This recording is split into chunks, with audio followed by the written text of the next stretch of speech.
En el nombre del Padre, y del Hijo, y del Espíritu Santo. Amén.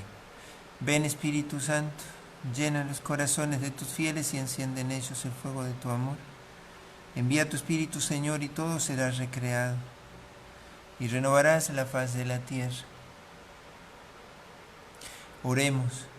Oh Dios, que has instruido los corazones de tus fieles con las luces del Espíritu Santo, danos el gustar de todos los rectos según el mismo Espíritu, y gozar siempre de sus consuelos por Cristo nuestro Señor. Amén. Gloria al Padre, y al Hijo, y al Espíritu Santo, como era en el principio, ahora y siempre, por los siglos de los siglos. Amén. En el nombre del Padre, y del Hijo, y del Espíritu Santo. Amén. Vamos a tomar esta última plática sobre la Eucaristía, sobre la Santa Misa propiamente. No hemos hecho una teología de la Eucaristía, sino nos hemos introducido en el misterio de la Eucaristía en cuanto a lo que nos ayude a celebrar más dignamente los sagrados misterios, ¿no? Suponiendo que hemos tomado contacto con el catecismo y hemos estudiado cuanto se nos ha ido proponiendo. Vamos a tomar en esta última plática todo lo que hace a gestos y posturas en la Sagrada Escritura, en la Santa Misa, y también teniendo en cuenta lo que hace a palabras, acciones, canto y música, para lo cual vamos a tomar del Catecismo también en lo que hace a cómo celebrar, y algunos numeritos que nos pueden dar luz, y que es bueno que los tengamos presente. Los números que ahora vamos a considerar, 1153 al 1158, que hacen a la pregunta ¿cómo celebrar? Son algunos elementos de esta pregunta. Palabras y acciones, canto y música. Y nos vamos a remitir sobre todo al ordenamiento del misal romano, ¿sí? Que ya lo hemos citado, en el número 42, 43, 44 y 45, que hace a gestos y posturas dentro de la Eucaristía. Pero antes de poder ver los momentos en los cuales uno podría decir, bueno, cuándo hay que estar de pie, cuándo hay que estar de rodillas, cuándo hay que estar sentado, y cuál es el significado de cada una de estas cosas, hablemos en general de algo que ya mencionamos y de alguna manera indicamos, pero que hace bien que lo podamos volver a recordar. Nosotros no podemos celebrar prescindiendo de todo lo que hace a la expresión corporal, a la expresión física o a todo lo que hace a la persona en su integridad. No existe una adoración que no involucre el cuerpo. Yo no puedo decir que adore a Dios si a la vez el doblar las rodillas no me es una necesidad. Y algunos dirán, pero ¿por qué tengo que arrodillarme para adorar? ¿Y por qué no soy ángel? Yo expreso también con este que soy, que es mi cuerpo, lo que interiormente digo sentir o digo experimentar. Yo no puedo decir que experimento algo del cual mi cuerpo no pueda asociarse. ¿Sí? ¿Por qué? Porque yo soy cuerpo y alma. Yo no soy el que piensa y otro el que actúa. No, yo no soy el que siente y otro el que se expresa con sus manos o con sus pies. Esto hace a una sana comprensión también de esta dimensión nuestra de cuerpo y alma, ¿sí? Así, cuando decíamos que en la liturgia permanentemente los sentidos son atraídos hacia el misterio que se celebra, porque el modo que nosotros tenemos de conocer y comprender pasa también por el ejercicio de los sentidos. Yo nada podría tener en mí si no lo hubiera apropiado a través de los sentidos. Yo no hubiera conocido lo que no he oído o visto o palpado o olido, ¿no es cierto? yo necesito reconocer también por ese vínculo que tengo con la realidad que me rodea a través de los sentidos. Entonces, todo lo que hace a gestos, posturas, dentro de la Eucaristía, sirven y ayudan para la expresión exterior, pero también para las disposiciones interiores. No es que externamente tengo que expresar lo que internamente vivo, sino que lo que externamente realizo también me interpela en lo que internamente yo estoy viviendo. Nosotros pongamos un ejemplo, el no querer doblar las rodillas, pudiéndolo hacer ante el momento de la consagración en la misa o ante la presencia real del Santísimo Sacramento, casi que podríamos decir es una motivación diabólica. Bueno, yo no necesito doblar las rodillas para adorarme. Bueno, pero si miramos la Sagrada Escritura, la experiencia de la adoración nos educa también en poder purificar eso que en nosotros es una herida, porque el demonio dice, no adores a Dios, no te postres, no te inclines. Y quien es arrogante y soberbio va a decir, sí, pero eso para mí no vale. Bueno, persista con su actitud, pero si su cuerpo, viendo a todos sus hermanos puestos de rodillas, usted dice, eso a mí no me dice nada, interpélese cuánto cree en lo que está aconteciendo. Si no tiene impedimento para hacerlo, por ejemplo, ¿no? Entonces, lo primero que debemos decir en esta plática de los gestos y posturas de la Eucaristía es que yo me expreso con todo lo que soy. Y eso implica sentimientos, afectos, pensamientos, inclinaciones interiores y gestos exteriores. Mi cuerpo es mi lenguaje. Es difícil que alguien le haga saber a otro que lo ama si no se lo dice y si no se lo expresa con un gesto. Es difícil que alguien diga que reconoce en mí que le amo si yo no tengo para con esa persona ningún gesto de caridad. Si yo no me siento al lado, no le presto oído, no le acompaño en su caminar, eso es imposible. Yo necesito hacer esa experiencia de manifestar lo que internamente yo vivo. Porque podríamos decir que Dios usó ese lenguaje para nosotros. Cuando en la carta a los Filipenses Pablo dice que Dios no arrogó a sí mismo la dignidad, ¿sí?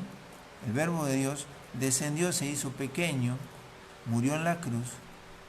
¿De qué manera nos va a decir que nos ama? No solamente declamándolo, el gesto de su encarnación y nacimiento, el gesto de, si quisiéramos tomar los evangelios de los últimos domingos, el gesto con Lázaro, con Marta y María, con el ciego, con la samaritana, el gesto de untar los ojos con el barro, el gesto de sentarse a predicar en el monte de las bienaventuranzas, el gesto de multiplicar el pan. En la parábola del buen samaritano nos muestra que si no hay gestos no hay caridad. Como dice Santiago, muéstrame tu fe sin obras, que yo por mis obras te mostraré mi fe.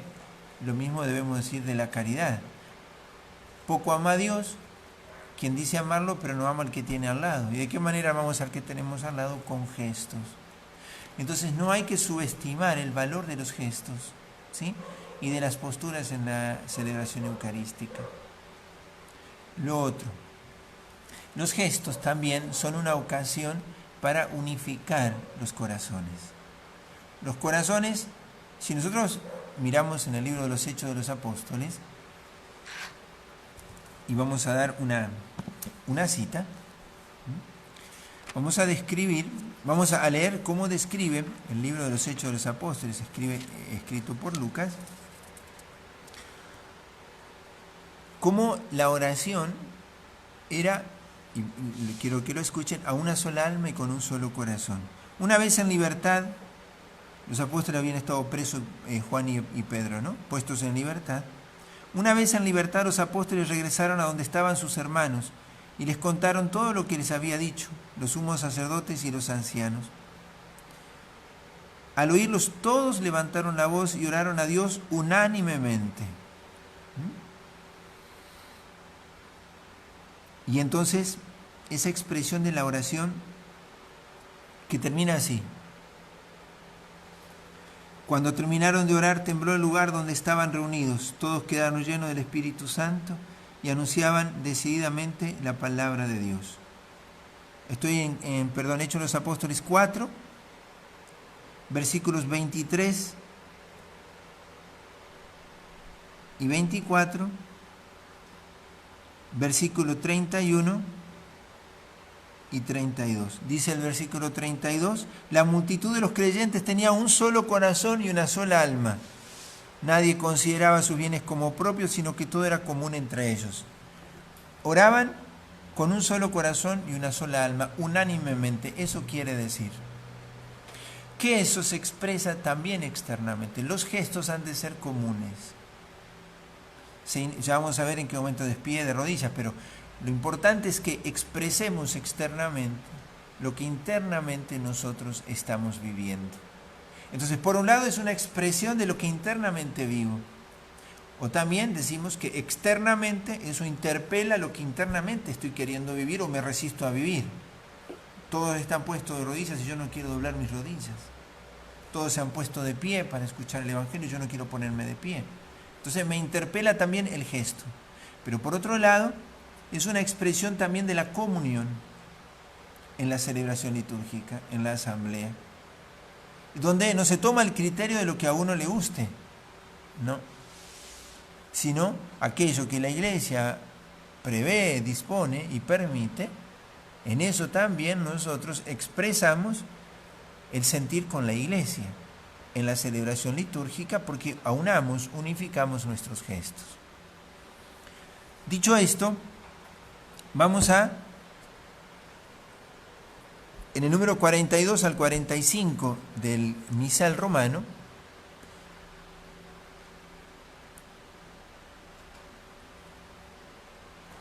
dice así, ¿no? Al momento de los gestos y las posturas corporales. Debe entender a que toda la celebración resplandezca con dignidad y noble sencillez, que comprenda el verdadero y pleno significado de cada una de sus partes y que favorezca la participación de todo. Por eso dice, ha de prestarse atención a lo que se determine en este ordenamiento, ¿no? Lo que permite la uniformidad. La uniformidad de las posturas observada por todos es signo de la unidad de los miembros de la comunidad cristiana. Expresa y fomenta la comunión de espíritu y sentimiento de los participantes. Entonces expresa lo que internamente vivimos y a la vez es también expresión de la comunión interior, de la asamblea, ¿sí? Y aquí vamos a ver las posturas. ¿Cuándo hemos de estar de pie? Cuando hemos de estar sentados, cuando hemos de estar de rodillas. Y esto me limito a lo que dice el misal, ¿sí? Los fieles permanecerán de pie en el canto de entrada,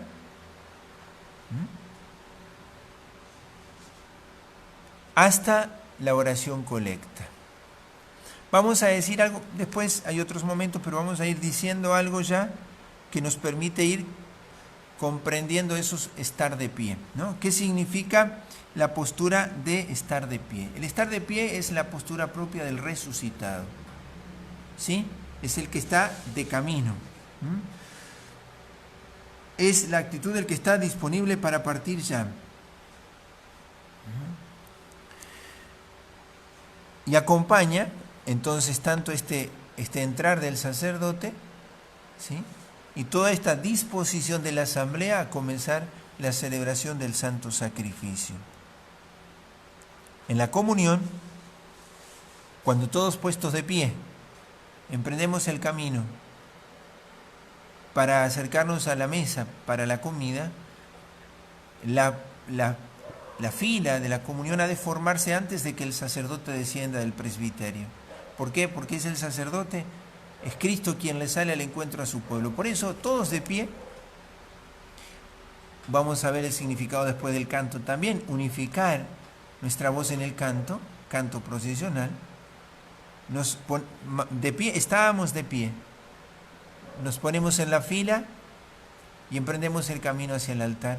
Y el sacerdote es Cristo quien sale a darme de comer. Y así es como yo vuelvo a mi lugar, permaneciendo de pie, acompaño el peregrinar de este pueblo, en el que todos comulgamos. Y yo me uno al canto. Una vez que he comulgado, sigo con el canto, acompañando ese momento.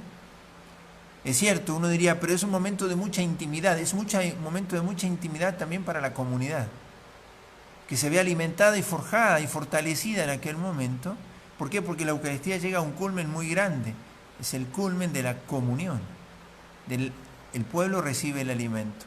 Acabada la comunión, reservada las especies, el pueblo reposa. ¿Sí?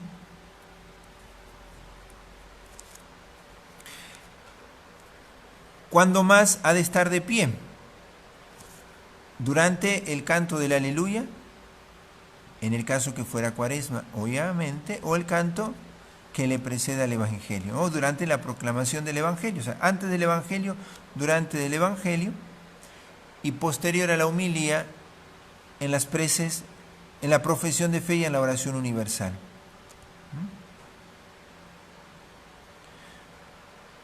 Hasta allí, los momentos de estar de pie en lo que serían los ritos introductorios, ¿sí? Los ritos introductorios, que permanecemos sentados para la escucha de la primera lectura y el salmo, la segunda si hubiera, y para la escucha de la homilía, ¿sí? Este estar sentado es la disposición interior del que escucha, es el que deja resonar en su corazón la palabra. El Evangelio lo pone de pie porque el Evangelio es el que viene a interpelar nuestra vida, ¿sí? Viene de alguna manera como a suscitar una respuesta, porque en el Evangelio está la revelación plena. Puesto de pie, el pueblo lo escucha. Luego viene ya la liturgia de la Eucaristía, donde ya sentados durante la ofrenda, vamos a decir los momentos que estamos de pie. Una vez presentadas las ofrendas en el altar, se permanece sentado durante la presentación de las ofrendas, aun cuando hubiere quienes acercan las ofrendas de pan y vino al altar, ¿sí? Sentada la asamblea, cuando el sacerdote, acabada la presentación de las ofrendas, dicen, oren hermanos. En el caso que hubiera incensación, es antes de eso, al momento de ser también nosotros incensados en la asamblea, uniendo así todo al rito de la incensación que une la ofrenda que está sobre el altar y toda la asamblea. De allí se permanece de pie hasta acabado el prefacio y luego del canto del santo cuando comienza la consagración. Y ahí viene el ponerse de rodillas. El ponerse de rodillas en la Sagrada Escritura, ya lo vamos a ver después, tiene una gran significación. Cristo se postró de rodillas. En el Evangelio vamos a encontrar quienes se arrodillan, quienes se postran, ¿no? Luego nos ponemos de pie, acabada la consagración, y hasta ya el momento de la poscomunión. Después de haber comulgado, se reservan las especies y se reposa sentado en la acción de gracias o en la alabanza que se hace en silencio, en su defecto, en alguna alabanza, pero si no en silencio, acabada la comunión de todos los fieles que han ido a comulgar. Para luego ponerse de pie para la oración final y la misión. Ite missa est, la misa ha terminado, pueden ir en paz. Esto que yo le he dicho, podría haber algunas excepciones si algunas conferencias episcopales, según las tradiciones propias de sus lugares, establece cosas distintas. Como en algunos casos, por ejemplo, durante la plegaria eucarística, hay quienes permanecen de rodillas. Pero en el caso nuestro, según la Conferencia Episcopal Argentina, ha establecido que para nosotros también la plegaria eucarística sea orada de pie, ¿sí? La plegaria eucarística va desde el prefacio, la consagración, hasta la doxología. El por Cristo, con Él y en el que lo decíamos estos días cuando explicábamos la liturgia eucarística. Estos son todos los momentos en los cuales nosotros estamos de pie. Vamos a decir ahora algo, ya creo que se deduce bastante bien, de en qué otros momentos se ha de estar de rodillas, o sentado, mejor dicho, perdón. Se ha de estar sentado cuando se proclaman las lecturas previas al Evangelio, cuando se escucha la homilía, mientras se preparan las ofrendas y el momento de silencio sagrado después de la comunión. Por eso, recordamos lo que decíamos ayer. Los silencios en la liturgia no son un espacio entre dos acciones. El silencio es una acción. El silencio es ¿qué quiere decir una acción? Un lugar donde acontece también la palabra, donde está aconteciendo algo. El silencio antes de la oración colecta se recoge en las plegarias, ¿sí? El silencio entre lectura y lectura, ese espacio que va entre una lectura y el salmo y otra lectura, la lectura y el evangelio, son unos instantes de silencio, pero no son vacíos, donde la palabra queda resonando. Podría rezarse, hacerse presentación de ofrenda sin que la asamblea cante. Podría no haber canto de ofertorio, ya lo decimos. Y el silencio que está después de la comunión, donde reposa la comunidad en el silencio después de la comunión. Ese es el momento de estar sentados y es el momento del silencio sagrado también. ¿Cuándo hemos de arrodillarnos? A no ser que lo impida, por supuesto, algún tema de salud o que hubiera tanta gente que no hubiera lugar, el arrodillarnos en el momento de la consagración, ¿sí? Quienes no lo hicieren por ese motivo de salud o lo que fuere, una profunda inclinación en ese momento en el cual se elevan las formas y en el cual todos están de rodillas, pero quien no lo está debería procurar eso, ¿sí? Y entre los gestos que se dan dentro de la celebración es la reverencia, ¿sí? Que no es una inclinación de adoración, sino una reverencia. ¿Cuáles son esos momentos? ¿Sí? Cuando se acerca al altar, por ejemplo, quienes llevan las ofrendas se acercan al altar, han de hacer un gesto de inclinación. El diácono lo hace antes de la proclamación del Evangelio. Lo hemos de hacer antes de comulgar, ¿sí? Una reverencia antes de recibir la sagrada forma.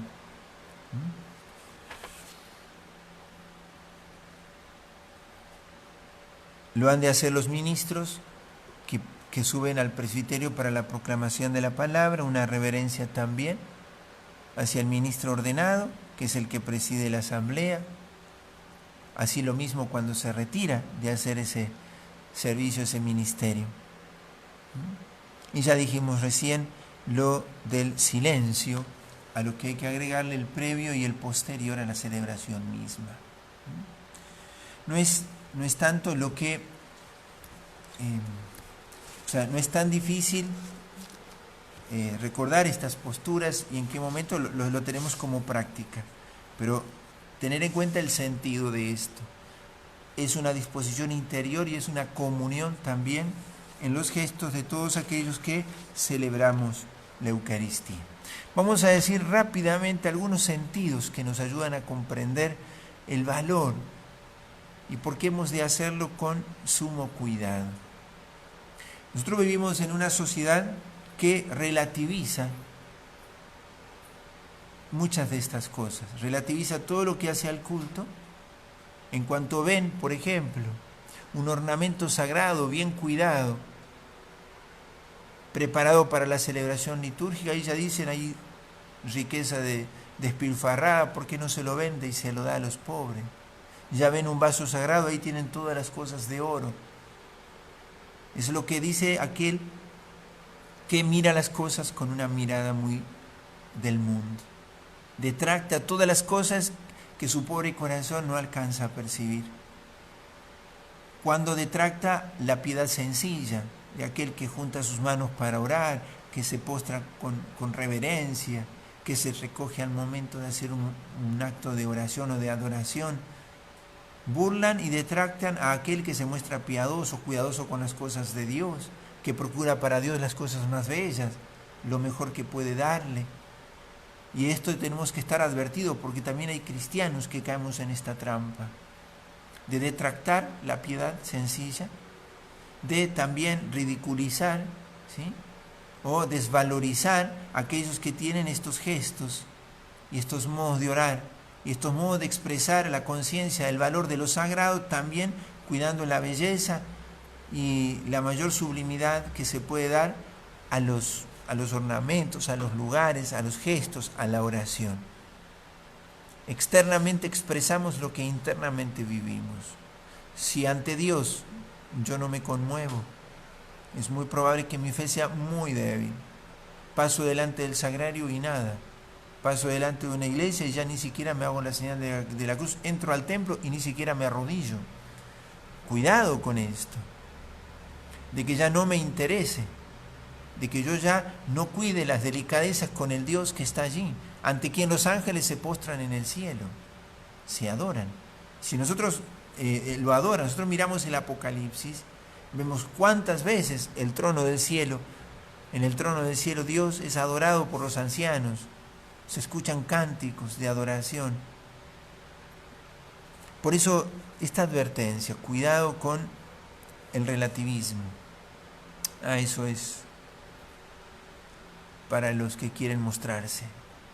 O cuidado con detractar al que lo hace, a ese se quiere mostrar. Ese es el apelativo que le queramos dar, es un loco creído. Míralo.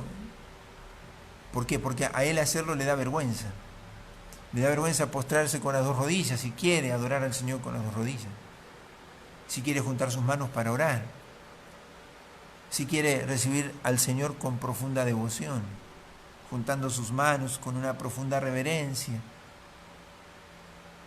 Es un riesgo también que esta mentalidad de nuestro mundo nos haga desmerecer o desvalorizar los gestos pequeños, que son muy sublimes porque expresan un corazón muy simple. Un niño, ¿de qué manera expresa su alegría? Con los gestos muy simples, hacia su papá, a su mamá, una sonrisa, un grito tal vez. Entonces vamos a hablar de gestos que tienen sentido para el que cree. ¿Sí? Para el que no cree no hay nada que decir. Para el que no cree, que no se preocupe en estudiar estas cosas, porque no va a encontrar mayor secreto que el que tomó el verbo. El verbo se hizo pequeño, no se arrogó a sí mismo la dignidad de Dios, se hizo pequeño y nos habló con gestos. ¿Sí? El primer gesto es de la señal de la cruz. Es una confesión de fe. Nos ponemos bajo la protección de la cruz.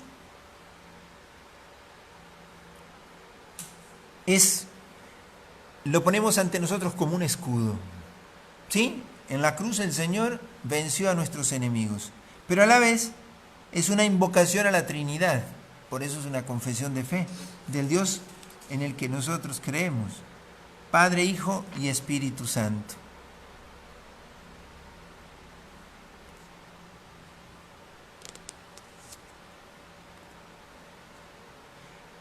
Les voy a leer algo de San Ireneo,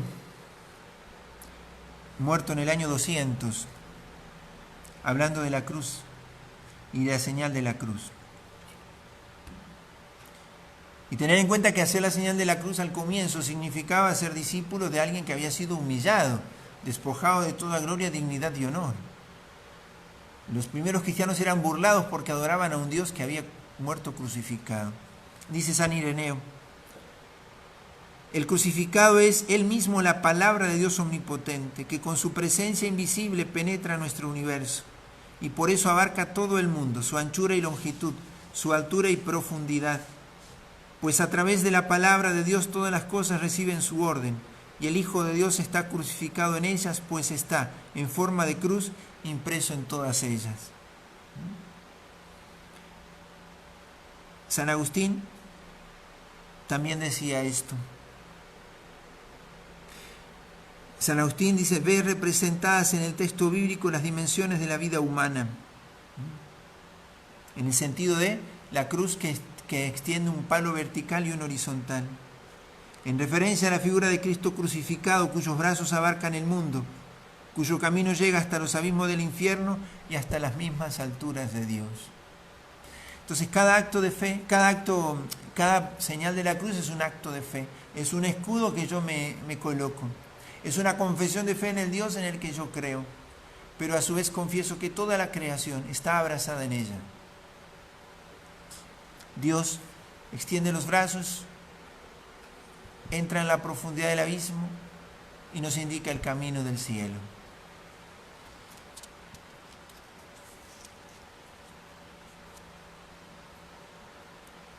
Por eso, tal vez ha llegado el tiempo en que esto tiene que renovarse. Y no solo hacernos la señal de la cruz, sino papás bendecir a sus hijos. Hijos pedirle a sus papás bendecirlos. Padrinos bendecir a sus ahijados. Ahijados pedirle a sus padrinos la bendición. Sellarlo al otro con la señal de la cruz. Es un escudo que yo quiero que recubra la vida de mi hermano. Arrodillarse.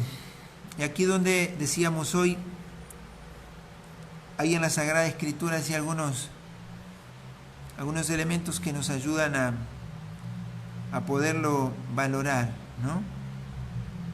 Por eso hoy existen quienes quieren disuadirnos de esto. No es necesario arrodillarnos, no hay que ser tan antiguo, dirían otros calificativos, ¿no? Como que ya no es propio del hombre de este tiempo arrodillarse delante de nadie. ¿Sí? Tiene que ver con una ideología que también circulan por nuestro tiempo. Ya no necesitamos arrodillarnos ante nadie. ¿Sí? Y entonces viene la imagen de Jesús, que se arrodilló. Lucas, en el relato de Getsemaní, dice que Jesús oró de rodillas. No lo señala así Mateo y Marcos, pero sí lo señala San Lucas.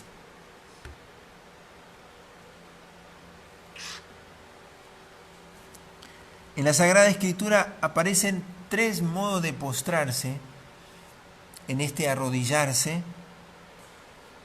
Vamos a distinguirlo porque nos ayudan, ¿no? Uno aparece el postrarse rostro en tierra ante el poder abrumador de Dios. Segundo, el caer a los pies de alguien. Y tercero, el ponerse de rodillas.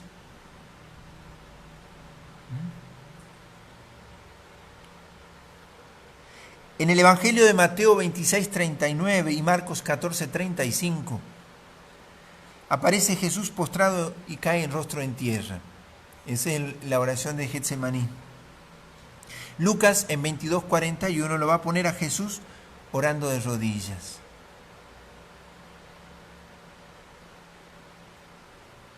¿Qué asume Jesús en aquel momento? Jesús cae de rodillas. Asume la caída del hombre. Se deja caer en su fragilidad. ¿Y desde dónde ora? Desde lo más profundo te invoco, Señor, dice el Salmo, ¿no? Jesús ora desde lo más profundo del abandono del humano y de la necesidad. Es una profunda conformidad suya con la voluntad de Dios. Es lo contrario a la arrogancia y a la soberbia. En la más profunda experiencia de la fragilidad, el hombre quiere asociar su voluntad a la voluntad de Dios. El arrodillarme no es verme abatido, destruido, no. Es la confesión humilde de mi humilde condición, de mi condición frágil, herida, abrumada por el peso de los dolores, pero que no olvida que en la voluntad de Dios está su salvación. ¿Qué dice Jesús allí? No se haga mi voluntad sino la tuya.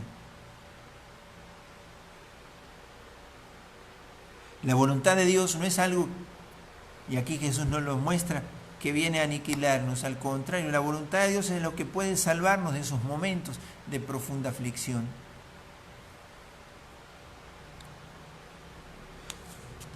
Por eso hay un gran combate en el corazón de Jesús en aquel momento. ¿Qué dice Jesús? En Marcos 14:36 pronuncia el nombre de su Padre, Abba, Abba Padre.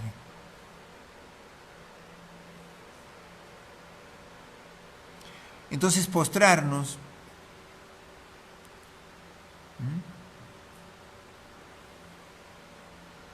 es confesar de qué estamos hechos y dónde estamos. Somos seres caídos que solo Dios puede levantar. ¿Sí? El postrarse es una actitud más honda que la de ponerse de rodillas. Jesús cayó de rodillas, pero Marcos y Mateo cayó rostro en tierra. Nos postramos como Jesús ante el misterio de la presencia poderosa de Dios.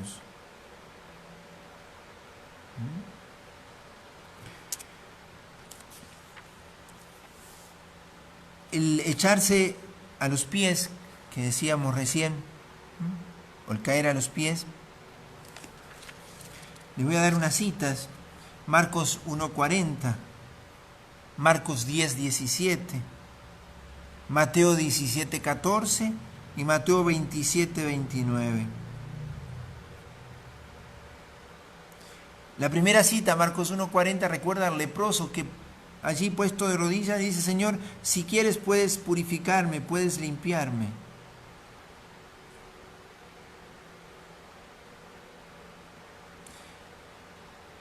Este echarse a los pies es una expresión no tanto de adoración, como de humillación y confianza. Se echó a los pies.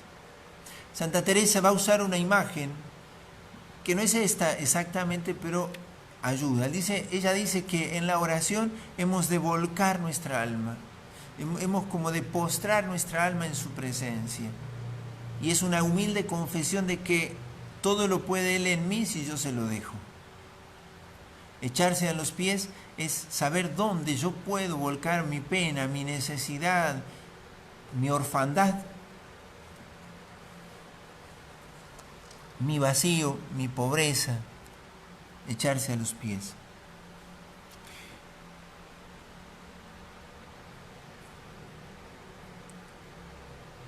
Y ahora caer de rodillas. Y aquí vamos a encontrar Mateo 14:33, cuando los apóstoles caen de rodillas ante Jesús que había calmado la tempestad. Mateo 9:35 al 38. Este gesto de adoración, que es el que nosotros hacemos en la Eucaristía. Ante la confesión, creo, Señor, del ciego, se puso de rodillas, se postró ante Él.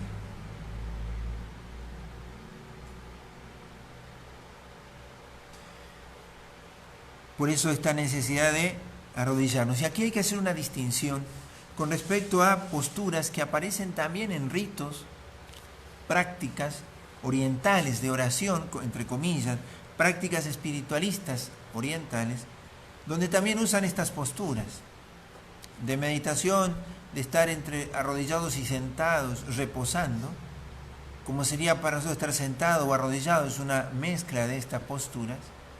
¿Cuál sería la diferencia? Que en las posturas orientales, espiritualistas orientales, el fin de la mirada es uno mismo. En cambio, el que se postra, el que se arrodilla, el que se sienta, su mirada está puesta en alguien del cual lo espera todo. En las espiritualidades orientales, la salvación no viene de afuera, no viene de otro. Es uno mismo el que tiene que alcanzar su armonía y su autosalvación. Para nosotros no es así. Esa es una diferencia importante.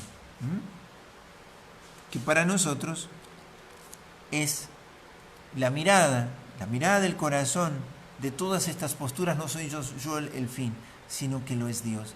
Cuando me pongo de rodillas, yo no me olvido de aquel ante quien me arrodillo. Yo cuando me siento, extiendo de alguna manera mi mano de mendigo, la del corazón, para acoger cuanto el Señor me está enseñando. ¿Sí? Estoy reposando en la presencia de alguien que en este momento me está instruyendo.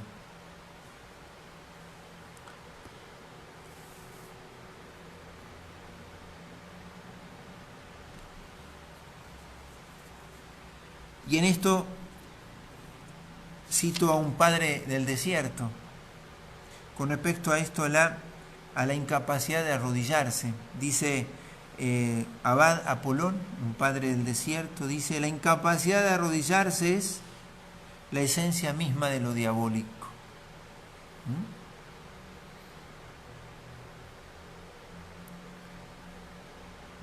Para tenerlo en cuenta.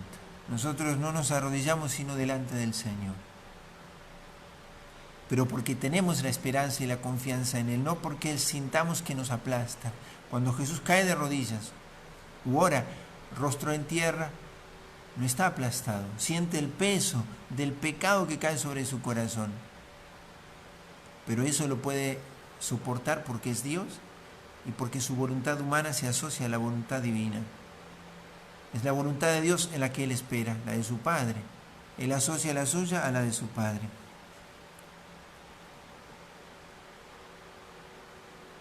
Por eso el arrodillarse resulta extraño a nuestro tiempo. ¿Por qué? Porque es una cultura alejada de la fe.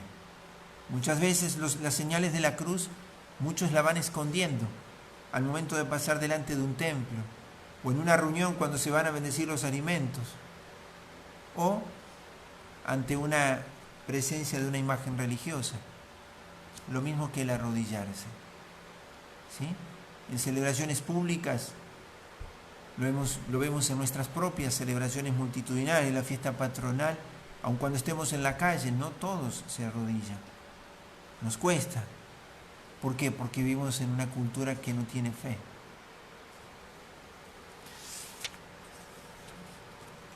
Vamos a decir algo de estar sentado o estar de pie.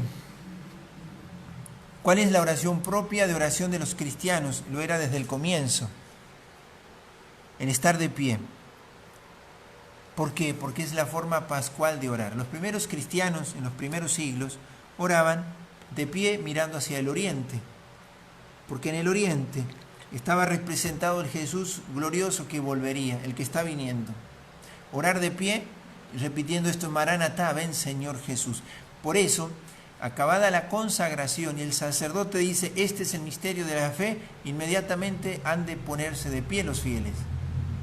Antes de decir anunciamos tu muerte y proclamamos tu resurrección, ven Señor Jesús, eso tiene que ser dicho de pie.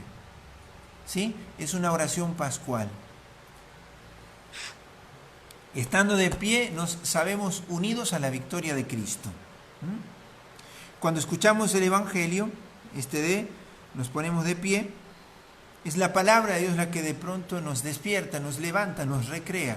Eso significa el aleluya, que nos dispone a la proclamación del Evangelio, o la aclamación previa al Evangelio, nos despierta, nos pone de pie otra vez. La oración en pie es un anticipo del futuro, ¿sí? De esa gloria que ha de venir. Yo he de dejarme encontrar por el Señor cuando venga en camino. Por eso la comunión, vamos caminando, porque es un anticipo del banquete celestial. Cuando venga el Señor, Él nos quiere encontrar de pie y orientados hacia allá, hacia su venida. O sea, nuestro corazón puesto en Él que está viniendo.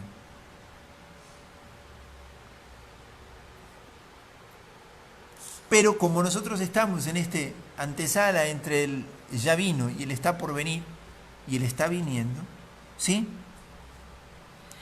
Nos es indispensable el ponernos de rodillas, porque confesamos todavía nuestra necesidad de su misericordia y su gracia, expresión de nuestra adoración, y a la vez la postura del estar sentado.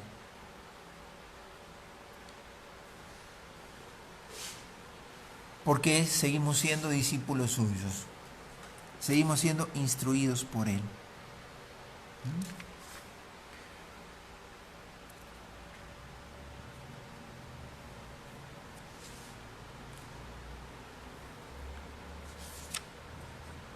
La liturgia, y ahora vamos a dar algunos conceptos finales nomás.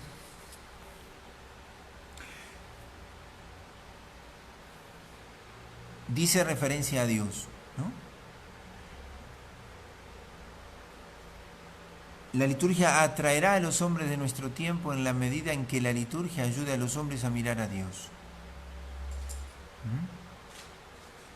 Si la liturgia se convierte en algo que hacemos solo entre nosotros y procuramos celebraciones que nos entretengan, que no nos sean, entre comillas, fastidiosas, largas, donde no podemos hacer cosas que nos entretengan y olvidamos el fin de todo esto, no atraeremos a los hombres a Dios.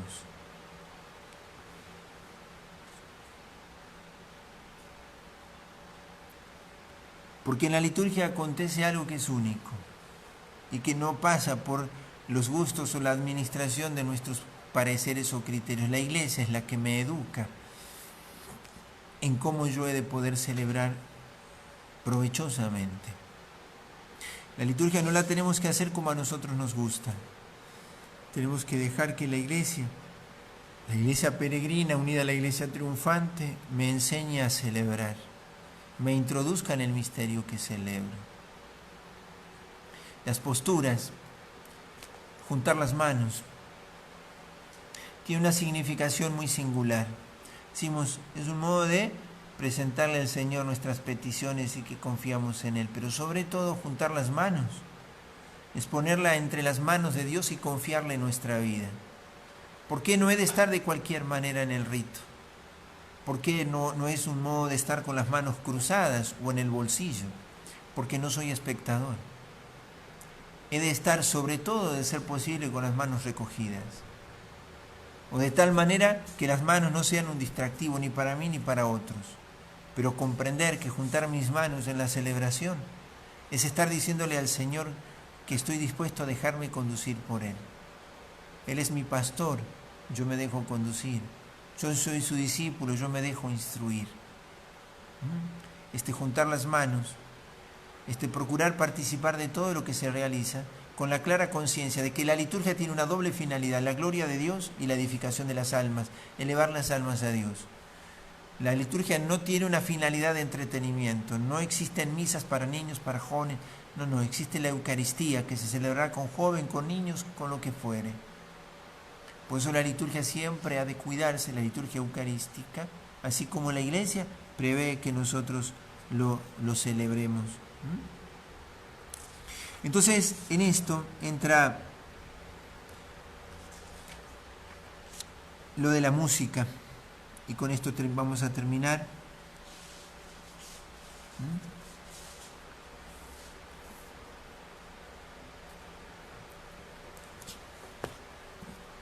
Recuerden del Concilio Vaticano II, la Constitución Sacrosanctum Concilium,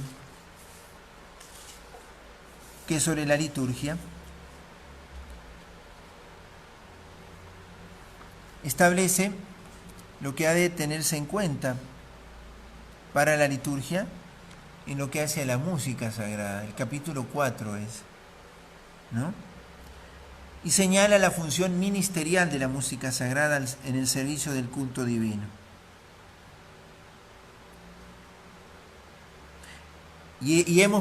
Nosotros deberíamos poder decir que no cantamos en la liturgia, sino que cantamos la liturgia. La liturgia está hecha para ser cantada. ¿Por qué? Porque a nosotros nos pasa esto, que cuando queremos decir algo sublime, descubrimos que nuestra palabra queda como a mitad de camino. La música y el canto le agrega ese plus a la palabra que la hace de alguna manera crecer a la palabra. Hace que la palabra exprese más cuando es cantada. La liturgia está hecha para ser cantada. No es que cantamos en la liturgia. A ver, ¿quién va a cantar en la misa? No. El que canta en la misa es la asamblea. El ministerio, y acá la función ministerial de la música sacra en el servicio divino. La función ministerial de la música. Es un ministerio al servicio de la liturgia. ¿Sí? Cuando la interpretación de un canto suscita el aplauso, es muy probable que se haya torcida la finalidad.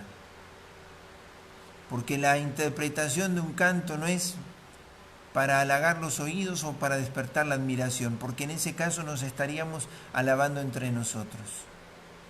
La función, estoy a partir del número 112 de este capítulo 6.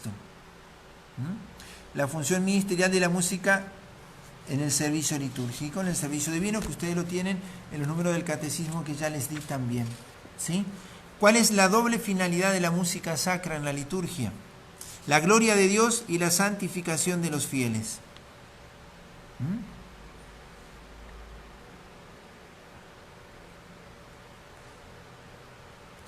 Por lo tanto, la gloria de Dios ha de cuidarse siempre. Es la finalidad. La finalidad no es halagar los oídos o estimular las sensibilidades. El canto, por supuesto que despierta la sensibilidad, pero no es el fin. No es el fin que lo que se toca suene lindo o sea agradable. El fin lo han de tener claro todos los que celebramos. Es la gloria de Dios y lo otro, la santificación de los fieles, la edificación de los fieles. Por lo tanto, ha de cuidarse mucho esto para que quienes cumplen este ministerio no se lo apropien. Por eso, quienes ejercen este ministerio de servir a la música en la liturgia, porque ella ha de ser cantada, deben sacrificar, inmolar su talento. ¿Qué quiere decir esto? No hacen este ministerio para lucir su talento, sino que tienen que someter su talento al espíritu de la liturgia, al espíritu del momento que se está rezando en la liturgia y de la finalidad. No es para lucir su voz que se sobreponga sobre las voces de los demás. No. La gloria de Dios y la edificación y la salvación de las almas. Por lo tanto, ha de inmolar su talento, no porque no lo va a poner al servicio, sino porque el fin no es lucir su talento, sino es hacer que resplandezca lo que en la liturgia se está celebrando.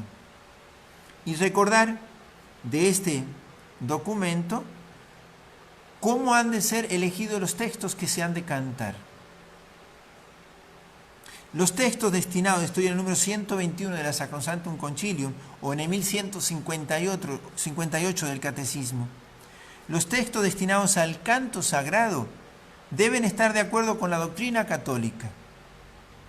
Debe haber un cantoral aprobado, debería haber cantoral aprobado por las conferencias episcopales.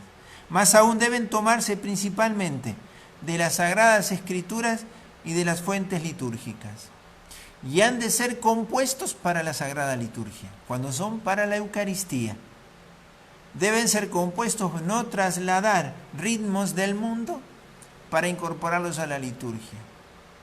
Deben ser compuestas las letras y las músicas para la liturgia. Eso es un criterio, ya con esto podemos ir viendo qué estamos cantando en nuestra liturgia. Inspirado en la Sagrada Escritura y en las fuentes litúrgicas, lo que se está celebrando. Debe tener sana doctrina católica, no debe contradecir la fe católica. Debe ser compuesta para la liturgia, no debe ser expropiado del ámbito profano. ¿Sí? Y entonces, esa formación musical requiere que se cultive. Y entonces, una de las cosas que dice el número 116, la Iglesia reconoce el canto gregoriano como el canto propio de la liturgia romana.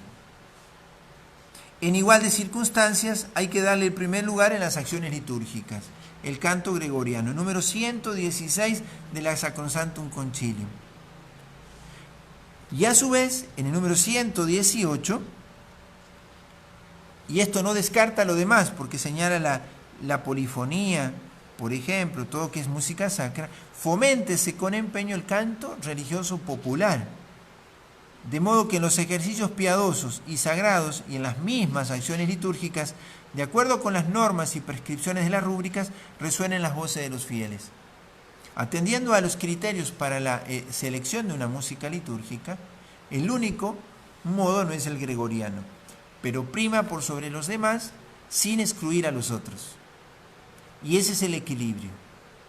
Se ha desplazado el gregoriano en muchos casos y se ha potenciado el cantoral religioso sin criterio muchas veces, donde se apropian cantos pensados en otros ámbitos y a veces hasta ámbitos evangélicos. Y a veces cantos que no responden al espíritu de la liturgia, del momento que se celebra o de los textos litúrgicos. Y así lo mismo en cuanto a los instrumentos. En el número 120, téngase en gran estima el órgano de tubos como instrumento musical, como primero. Lo que no descarta otros instrumentos que puedan ser en verdad incorporados y no sean contrarios al espíritu de la música litúrgica. Y entonces la Iglesia da criterios no excluyentes, sino criterios para incluir lo que en verdad puede hacerse, para saber qué es lo que no debe hacerse.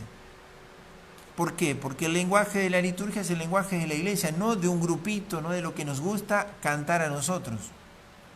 Por lo tanto, eso requiere formación. Y esto lo estamos tomando de la Sacrosanctum Concilium. Después salieron otros textos, por supuesto, ¿no es cierto?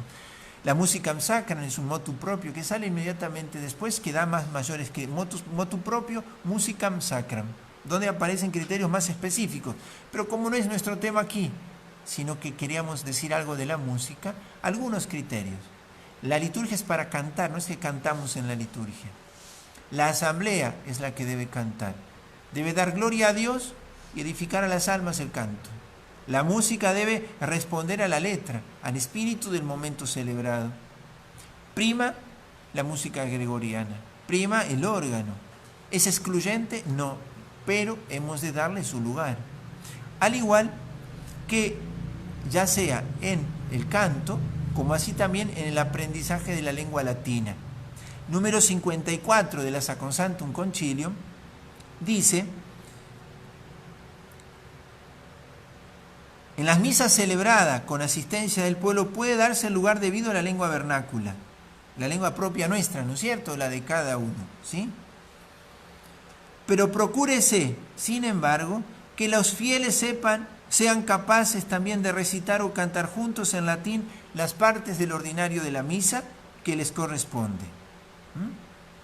Nosotros lo hemos hecho aquí algunas veces, cantando los propios. ¿A qué le llamamos los propios? Las partes del ordinario de la misa. El Señor ten piedad, Kyrie eleison. El Gloria, el Santo, el Sanctus. El Cordero de Dios, el Pater Noster. Los propios del ordinario de la misa. Lo dice aquí. Procúrese que los fieles sean capaces de recitar o cantar juntos en latín. Y lo tenemos que procurar. En nuestra comunidad lo queremos hacer y lo vamos haciendo despacito. ¿Vamos a cantar todo en latín? No, pero también hemos de saber eso. Y así los cantos eucarísticos, cantos litúrgicos, que también los hay en esta lengua. ¿Para qué? Para que esto no se nos pierda, porque eso también hace al lenguaje de la liturgia universal.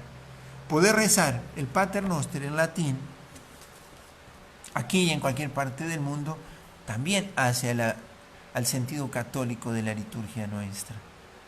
Por eso la música es el lenguaje de la liturgia. La música no es algo que se le agrega. La música viene a darle a nuestra voz el plus